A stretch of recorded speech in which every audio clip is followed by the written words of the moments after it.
I once met up with an old friend of mine, male 22, a friend I had known for a few years prior to the meetup in November 2017. I had actually met this person on a dating site. However, as time went on, the relationship between us became strictly platonic. There were no red flags, and my gut didn't warn me, so I completely trusted this person. We met up in town, behind a bus station, on a grassy hill surrounded by trees and a tall wall. Our meeting was just to have a smoke, get a little high, and have a small catch-up. The meetup was fine. I had actually started smoking weed a few months before, so I was still relatively new to it. He had brought something new for me to try, Purple Haze. I wasn't at all anxious about trying it, as I completely trusted this person and would never believe that he would lie to me.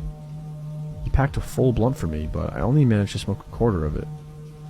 We spoke during this time about work, our previous relationships, and some random stuff. About half an hour later, I started to feel extremely lightheaded and anxious. I suddenly had this strange feeling where I didn't feel comfortable at all, and I really wanted to go home. When I asked him if I could go home, he offered to take me, but I said, No, it's okay. He offered again. Please, let me take you home. You'll be safe with me, I wouldn't hurt you. I shook my head and said, No thank you, I can take myself home. When I started to walk away, I felt like I was walking around on a cloud. My head became dizzy, and my eyesight was a little blurry. I never felt like this before, and in time, I started to panic.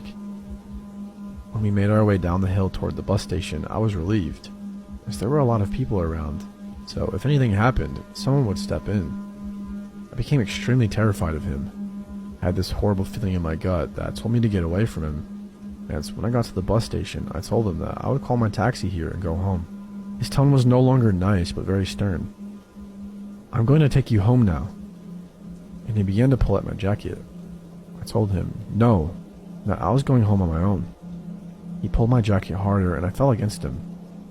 He pulled me into him and told me I didn't need to be scared. But I was so terrified.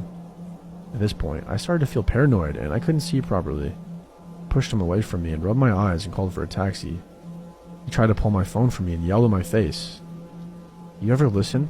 I'm taking you home. I noticed a few people had stopped and asked if I was okay. All I remember was that I wanted to go home. So a lady kindly called a taxi for me and waited with me, made sure I was okay, and helped me into it. During the time that I waited for the taxi, he kept trying to get me to come to his car with him, but the lady that looked after me told him to go home, that she was going to take me home instead. So he finally left. When I got home, I gave the taxi driver money and told him to keep the change. I didn't want to wait around, I just wanted to get into my bed because at that time, it was the only place I would feel safe. That evening, I laid in my bed for 5 hours straight, staring at the ceiling.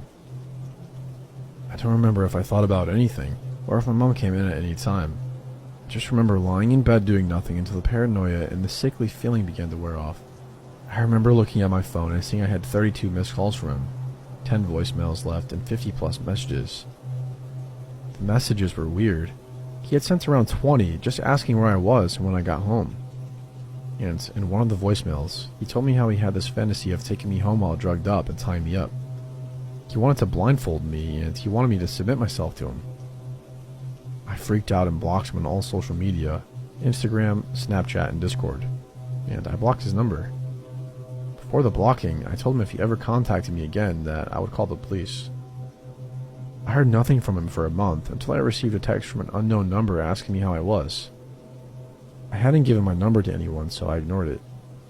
I then received another message a few minutes later saying they missed me and that they would see me soon. I asked who they were. No reply. So, creepy person who pretended to be my friend. Let's never meet again. I've spoken to some friends with regard to my story, and all of them explained that weed would never make anyone feel this way, and a lot of them think I was given spice, not weed. Spice looks a lot like weed, but the effects are a lot stronger and more dangerous.